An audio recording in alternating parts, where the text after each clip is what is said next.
Hey everybody, Eagle Run 23 here. Now, I know that you don't tune in to the Eagle Run 23 channel for the hard-hitting coverage of SHOT Show, but I am a fan just like you are, and there's some cool stuff that I've seen, and I want to know what you've seen that you like, so I'm going to tell you what I have seen that I like. So, SHOT Show is just starting. It's the first day of SHOT Show, and so there's going to be more stuff coming out, and if I see something else cool, I'll let you know what I find there that I think is cool. First thing on the list is this this gun that is called the Live Free Armory AMP. I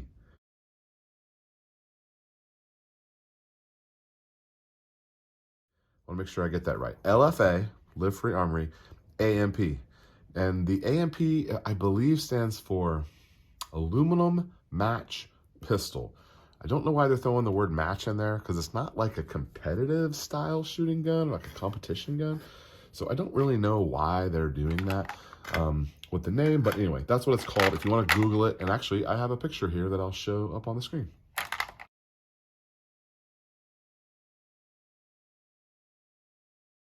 Okay, so there is the black, which it looks quite a bit more classic in the black. And then the other one is like, I think it's FDE. I'm colorblind. I can't really tell what color it is. I'm sure it's FDE.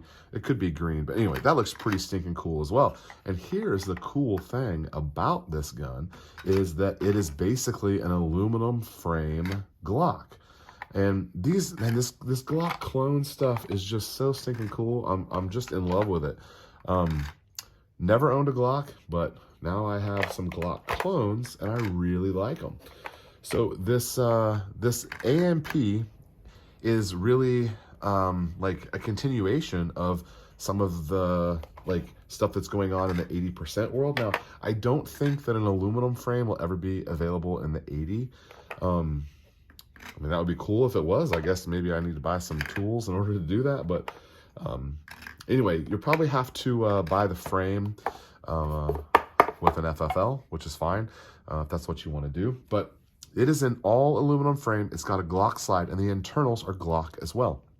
So that means that there's going to be even more cool things that are going to be available just with the continuation of these manufacturers taking that Glock platform to the next level. Anyway, go Google it and look at it. They're a little pricey because they are kind of a custom pistol, and this Live Free Armory company is not a huge company. So I don't know if they're, if they're manufacturing all of it in-house. If they do, and there's a run on these, you might never get one. But kind of cool. Live Free Armory pistol. As a side note, I was on a live show of someone who builds, it's P80 Ralph, that builds, some of the 80s, and they were hating on Live Free Armory. And the only thing, I actually had a Live Free Armory shirt on at the time, which I thought was funny because they were hating on Live Free Armory, and I had a shirt on, I had their t-shirt on. I have a billeted matched AR-10 LR308 upper and lower that is my 6.5 Creedmoor. And I thought they were a great company with kind of a boutique, small. They're in Florida. They're a small company. I thought they were making cool stuff, but they were talking about how Live Free Armory makes junk. And I don't know. I just didn't understand that. So what do you know about Live Free Armory? Do you know something that I don't? Anyway, moving on to number 2 is the company Savage that makes Savage Axis, the kind of middle low end hunting rifle. They've been around forever. I have a Savage 22. I have a Savage 223. I have a couple of different Savages, and it's a company that's been around forever. And apparently they used to make a handgun, and they've come out with a handgun again, and it's kind of cool looking. It's they're calling it like a Micro 9. But it is a 9mm, and it's going to come out to be in the $400 range. I think they're on pre-orders right now. But anyway, Google the Savage Stance. I got a picture of it right here for you.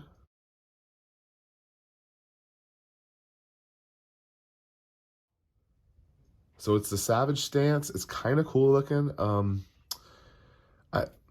Would I buy one? Probably not, but it just caught my eye and I thought it was cool, and so that's why I made the video. Okay, And then the most exciting thing on this list that has just fascinated me, this one has captivated me for 24 hours. I had heard that there was going to be an 8.6. That is correct. Wait, can I make an 8? 8.6. Huge. 8.6 blackout. What does that do for you? 300 blackout, 8.6 blackout.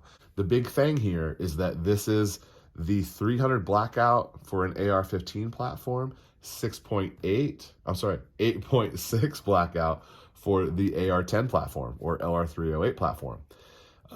This is the big shorty that you can suppress for the AR-10 platform. I'm fascinated by this. The ballistics are crazy out of super short barrels. I love it. I want to buy a set of dies right now. If you know anyone selling dies, I'm buying a set of dies as soon as I can find a set of dies. Fascinated by this.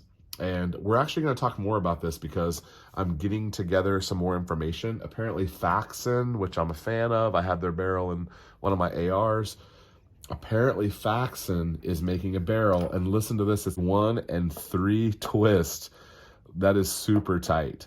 So anyway, the cartridge is it's off of a 6.5 Creedmoor, and if you know how you make 300, do I have a 223 around here? So when you get 223, you chop it and you re-neck it and resize it, and then you can put that fat in there. I have a picture I'll show you here.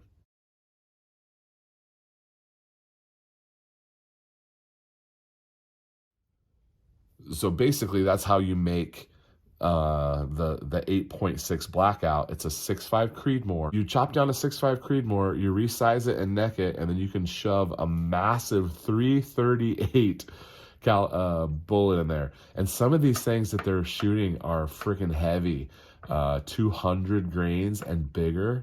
I think I saw some ballistics for a 240 grain bullet, and they could probably go up from there. I have no idea. I'm just getting into this. I'm going to learn more, but it would be kind of like about that long, but it's going to have a fat 338 round in it. Man, so stinking cool. So we're going to talk more about that. I got so much more to say about that, but anyway, here's the other one. I sent one off to Michael that won a little comment contest, and this one's mine. So 9mm, I've got my brass monkey bullets in there. I'm excited about that. So now when I reload 9mm, I can put it in this box instead of having to bring it in a Ziploc baggie to the range. I'll probably make a couple of these so that I don't have to take a Ziploc to the range like my mom sent me to the range with a Ziploc. Okay, Eagle Run 2-3. If I see anything else cool at SHOT Show, let me know. Let me know what you've seen that you like in the comments. We can Google some stuff and collaborate on this. Thanks for watching Eagle Run 2-3. See you next time.